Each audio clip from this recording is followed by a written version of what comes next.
Hello दोस्तों, मैं हूं सत्यम मौर्य और आपका स्वागत है इजी लाइफ विद सत्यम में। दोस्तों, आज अपने देश में मुहिम चल रही है कि चाइनीज प्रोडक्ट को बायकॉट किया जाए। पिछले दिनों अगर देखा जाए 15 जून को गलवान घाटी में चाइनीज सैनिकों ने रात के अंधेरे में हमारे सैनिकों पर हमले कर दिए, जिसमें हमारे सैनिकों ने उनको मुंहतोड़ जवाब दिया।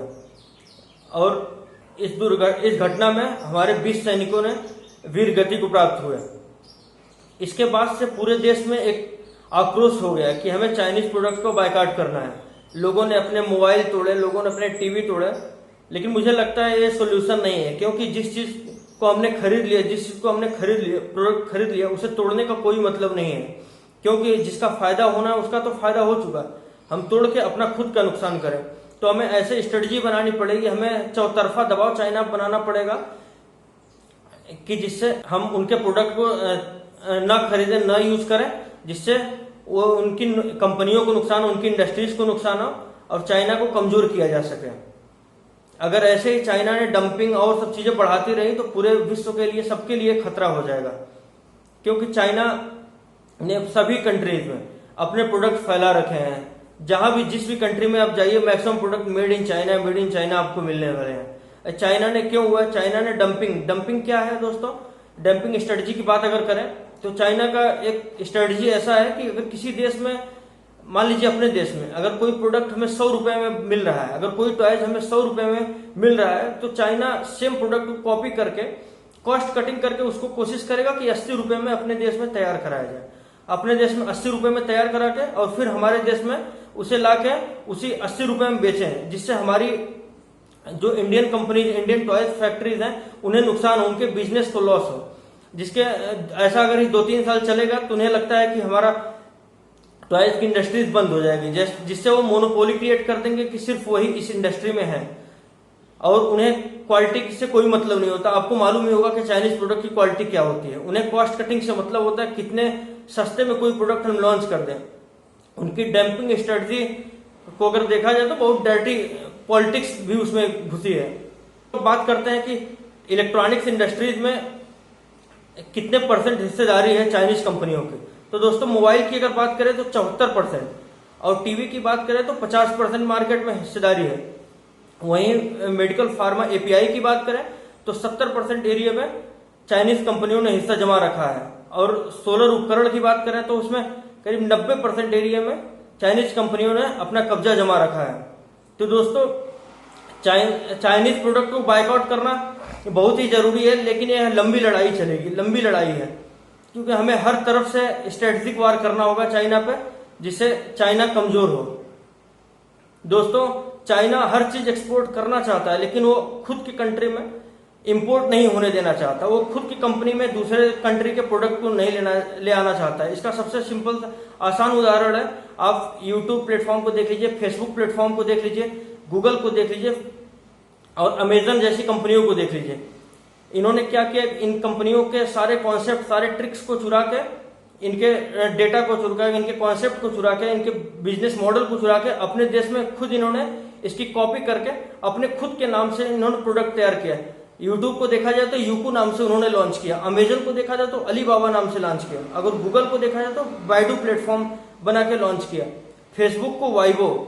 इनका यही स्ट्रेटजी है कि हम हर सामान को पूरे ऑल ओवर कंट्रीज में बेचें, लेकिन हमारे यहाँ कोई सामान कोई बेच ना पाए। सिंपल सी बात है दोस्त कि अगर किसी देश का ट्रेड बढ़ेगा, किसी देश का ट्रेडिंग बढ़ेगा तो उसका जीडीपी बढ़ेगा ही। अब भारत सरकार को भी इसमें कोशिश करना चाहिए कि जो भी हम सामान वहां से इंपोर्ट होता है, जो भी हम सामान, चाइनीज सामान को इंपोर्ट करते हैं इंडिया में, उस पर ज्यादा से ज्यादा टैरिफ लगाया जाए। टैरिफ मीन्स कि ज्यादा से ज्यादा इंपोर्ट टैक्स लगाया जाए, जिससे कि उन्हें महंगा लगे और वो प्रोडक्ट हमारे देश में बिकते बिकते काफी महंगा हो जाए। जिससे क्या फायदा होगा? हमारी जो इंडियन कंपनीज हैं, इंडियन कंपनीज के जो सामान होंगे वो ज्यादा बिकेंगे, ज्यादा लोग खरीदना पसंद करेंगे, क्योंकि हमारी क्वालिटी उनसे कहीं भी बेहतर है और वो क्वालिटी के साथ कॉम्प्रोमाइज करते हैं। मेन होता है कि हम किसी चीज को डंप करके, किसी चीज को लो कॉस्ट में कैसे किसी देश को कमजोर बनाएं। ऐसे उसी समान है दोस्तों, जैसे ईस्ट इंडिया कंपनी में अंग्रेजों ने हमारे देश पे कब्जा किया। चाइना की कंपनियों और चाइना की जो डर्टी पॉलिटिक्स है, उनका यही सपना है कि हम पूरे देश में हर कंट्री में कोशिश यही करें कि कब्जा करें।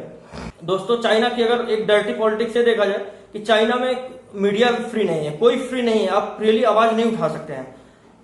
वहां मीडिया कोई चीज को लेके, इशू को लेके आवाज नहीं उठा सकता। और वहां देखा जाए कोई कोर्ट नहीं है, वहां की पब्लिक गवर्नमेंट के खिलाफ कुछ नहीं बोल सकती। जो कि वहां पार्टी है सीसीपी, कम्युनिस्ट पार्टी, वो सिर्फ एक ही पार्टी है, कोई विपक्ष वहां नहीं है, जिसकी वजह से वो मोनोपोली क्रिएट करके वह मैक्सिमम चाहती है कि हर देश को कमजोर किया जाए।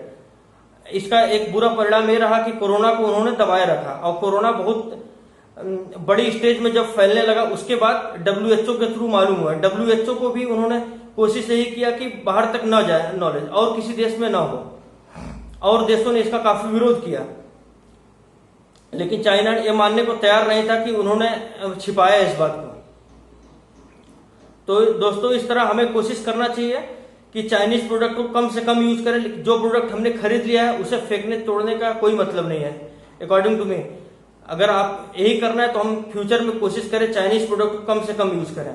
और सरकार को भी यही चाहिए कि इंपोर्ट टैक्स जो बढ़ाया जाए, चाइनीज प्रोडक्ट को ज्यादा से ज्यादा टैक्स लगाया जाए, और जो भी गवर्नमेंट फैक्ट्री, जो भी गवर्नमेंट काम हो रहे हैं उसमें टेंडर को कम से कम गवर्नमेंट चाइनीज कंपनियों को दिया जाए। सरकार ने कुछ अच्छे काम किए हैं जल्दी कि BSNL का 4G काम शुरू होने वाला है। तो 4G में सरकार ने ये कहा कि किसी भी हम चाइनीज प्रोडक्ट को उसमें यूज नहीं करेंगे। ये अपने आप में बहुत ही बड़ी बात है, क्योंकि मॉडेम से लेके बहुत सारी चीज, मॉडेम, कैलकुलेटर, बहुत सारी चीजें हम इंडिया में आसानी से चाइना वाले लो कॉस्ट में प्रोवाइड कराते हैं। और ऐसे ही देखा जाए तो दिल्ली और से मेरठ तक के बीच में टनल का ठेका भी उसको मिला, टेंडर भी चाइना की कंपनी को ही मिला था। इस पर भी सरकार ने स्टे लगाए। यह हमारे लिए पॉजिटिव है, और सरकार ने कुछ अच्छे कदम उठाए हैं जिससे हमारी स्ट्रेटेजी स्ट्रांग होगी। इस तरह हमें चौतरफा वार करना पड़ेगा चाइना के ऊपर। तो दोस्तों, हमारा ये टॉपिक कैसा लगा? अगर आपको पसंद आया तो लाइक करिए, कमेंट करिए, शेयर करिए और सब्सक्राइब करिए। Thank you for watching.